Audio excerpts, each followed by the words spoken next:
తోటి అడుగులు అడిగేసి తెలంగాణ ఉద్యమంలో ముందు వరుసలో నిలిచినటువంటి జహాంగీర్ అన్న గారి సంస్మరణ సభకు ఇచ్చేసినటువంటి సభాధ్యక్షులు రంగన్న గారు, పెద్దలు, సీనియర్ నాయకులు, కవులు, కళాకారులకు వన్నదేసినటువంటి మా పెద్దలు రమణాచారి గారు, మా గురువర్యులు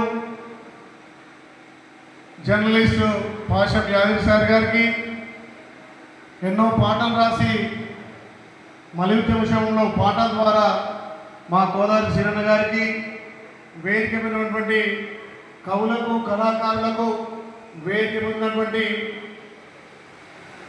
జహాంగీర్ గారి అభిమాన నాయకులకు, వాళ్ళ కుటుంబ సభ్యులకు ప్రగాఢ సానుభూతి తెలుపుతూ, భౌతికంగా జహాంగీర్ భాయ్ మనలో లేకపోయినా ప్రతి ఒక్క గుండెల్లో ఆయన చేసినటువంటి ఉద్యమాలు, ఆయన పాట ఆట ఎప్పటికీ మర్చిపోనివిగా మనం గుర్తించుకుంటూ ఆయన ఆత్మశాంతి కలగాలని చెప్పి ఈ సంస్మరణ ద్వారా వాళ్ళ కుటుంబానికి ప్రభుత్వం నుంచి కూడా భరోసా ఇస్తూ ఆ కుటుంబాన్ని ఆదుకుంటామని చెప్పి మీ ద్వారా తెలియజేస్తా ఉన్నా.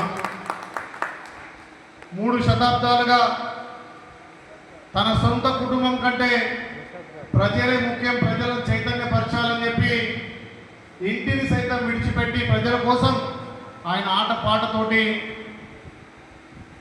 ఒక ఉద్యమంలో లేసి ఈ ప్రాంతానికి ఒక వేగు చుక్క లెక్క జహాంగీర్ అన్న మంచి పేరు తెచ్చింది. కాబట్టి ఆయన ఎప్పుడు కూడా మర్చిపోవద్దు. అవసరమైతే దుర్గాపల్లి వాసులతో మాట్లాడి జహాంగీర్ అన్న విగ్రహాన్ని కూడా ప్రభుత్వం నుంచి పెట్టిస్తా అని చెప్పి మీకు మాట ఇస్తున్నా. ఈరోజు తెలంగాణ రావడంలో కీలక పాత్ర వహించినటువంటి కవులు, కళాకారులు, మరి ఏదైతే ఆంధ్ర దోపిడీ ఉండొద్దు, తెలంగాణ వస్తే మా బతుకులు మారుతాయి, ఆంధ్రుల పెత్తనం వద్దు, ఆత్మ గౌరవం వద్దని చెప్పి ఆ రోజు మలిదశ ఉద్యమంలో ఉద్యమకారులది, కవులది, కళాకారులది ధూమ్ధామ్ ద్వారా, వంటవాక్ ద్వారా ఎంతోమందిని తెలంగాణ రాష్ట్రం అట్టుడికేలాగా చేసినటువంటి దాంట్లో మొదటి పాత్ర ఈ కవులది, కళాకారులది. మరి వాళ్ళ సేవలు తెలంగాణ వచ్చిన తర్వాత కొంతమందిని గుర్తించిన, అందరినీ గుర్తించలేదు. ఇప్పుడు 10 ఏళ్ల పాలనలో విసిగి వేజారి మళ్ళీ ప్రజాపాలన రావడానికి కూడా మా కవులు, కళాకారులు, ఉద్యమకారులు అని చెప్పి చెప్పక తప్పదు. కాబట్టి ఈ ప్రజాప్రభుత్వంలో మొన్ననే గౌరవ ముఖ్యమంత్రి రేవంత్ అన్న ఒక కమిటీ వేసి తప్పకుండా కవులను, కళాకారులను, ఉద్యమకారులను గుర్తించి వారికి అన్ని విధాలా ఆదుకుంటామని చెప్పి ప్రభుత్వం ఒక కమిటీ కూడా వేయడం జరిగింది. తప్పకుండా ఏదైతే మీ అందరి సహకారంతో వచ్చినటువంటి తెలంగాణలో మీ అందరికీ న్యాయం జరగాలి. మీరు ప్రజల కోసం పోరాడారు, తెలంగాణ కోసం పోరాడారు, ఎంతోమంది ఆత్మ బలిదానం కూడా చేసుకున్నారు. కాబట్టి మిగిలిన ఉద్యమకారులను, కవులను, కళాకారులను తప్పకుండా ఈ ప్రభుత్వం గుర్తుపెట్టుకొని మీకు తగిన గుర్తింపుతో పాటు మీకు ఆర్థికంగా, సామాజికంగా తప్పకుండా పెద్దపీట వేస్తుంది. ఆ బాధ్యత కూడా నేను తీసుకుంటానని చెప్పి మీకు మాట ఇస్తున్నా. నిజంగా జహాంగీర్ అన్న ఇవాళ మనం లేకపోయినా మన అందరి గుండెల్లో ఆయన ఆట పాట చిరస్థాయిగా నిలిచిపోయే జహాంగీర్ భాయ్. ఎప్పుడు వచ్చినా ఇక్కడ తమ్ముడు, నువ్వు చిన్ననాటి నుంచి కష్టపడి వచ్చినావు, ఒక బీసీ బీట ఎమ్మెల్యే అవుతున్నావు అంటే నాకు చాలా గర్వం ఉంది. నీ కార్యక్రమాలు చూస్తే నేను కూడా నీ కార్యక్రమాల్లో బాగా పంచుకోవాలన్నదని ఎన్నోసార్లు ఆత్మీయంగా ఆలింగనం చేసుకునే వ్యక్తి జహాంగీర్ భాయ్. అలాంటి వ్యక్తి లేకపోవడం చాలా మనకు లోటుగా. సరే, అందరికీ ఒకరోజు పోయే కాలం వస్తారు, పోతారు, కానీ అంత మంచి మనిషి ఇంత తొందర తీసుకుపోయినా మరి ఆ దేవునికి ఏ రకంగానో అర్థం కాదు. కానీ తప్పకుండా జహాంగీర్ భాయ్ గారి సేవలు ఈ ప్రభుత్వం వాడుకుంది.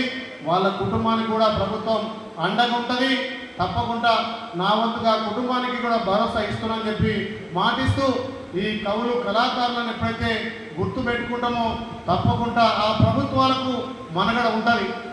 మీ ఆలోచనను, మీ సూచనను ఈ ప్రజాప్రభుత్వం తప్పకుండా తీసుకుంటుందని చెప్పి మేము మాటిస్తూ ఇంకా చాలాసేపు ఉండాలని, కానీ చాలా పెళ్ళిళ్ళు ఉన్నాయి, ఇంకా కార్యక్రమాలు ఉన్నాయి. కాబట్టి మా పెద్దలు నిజంగా పాషం యాదవ్ సార్ ఆ రోజు చెప్పిండు, బిడ్డను కేసీఆర్ వచ్చినా గెలుస్తామని చెప్పిండు. అంటే అది ఎంతమంది తెలుస్తుంది? జర్నలిస్టులకు, కవులకు, కళాకారులకు, ప్రజల మనసులో ఉన్నది మీకు మాత్రమే తెలుస్తుంది. ప్రజలు పడుతున్న ఇబ్బందులు, ప్రజలు పడుతున్న బాధలు, ప్రజలు ఏ రకంగా ఉన్నారో ఒక కవులకు, కళాకారులకు, ఉద్యమకారులకే తెలుస్తుంది. కాబట్టి ఆ రోజు నా భుజం తట్టి పాషం యాదవ్ సారు మేమున్నాం నువ్వు పో అని చెప్తే మీ అందరి సహకారంతో ఆ రోజు 50,000 గజాల మెజార్టీతో గెలిచినంటే ఇక్కడ మా చెల్లె వెన్నెల కూడా ఆ రోజు నా ఎలక్షన్లో పాటతోటి నన్ను గెలిపించింది. కాబట్టి ఎప్పుడు నా ఉద్యమకారులను ఏ ప్రభుత్వాలు విస్మరించొద్దు. మీ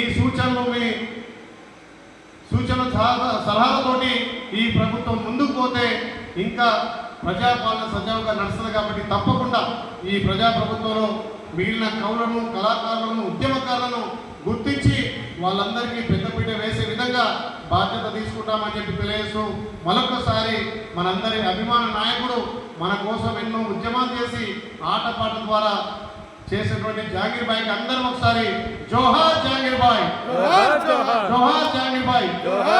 పెద్దలు మా పెద్దన్న చెరుకు సుధాకర్ గారిని వేదిక మీద రావాల్సిందిగా విజ్ఞప్తి చేస్తూ నేను సెలవు తీసుకుంటున్నాను. Thank you.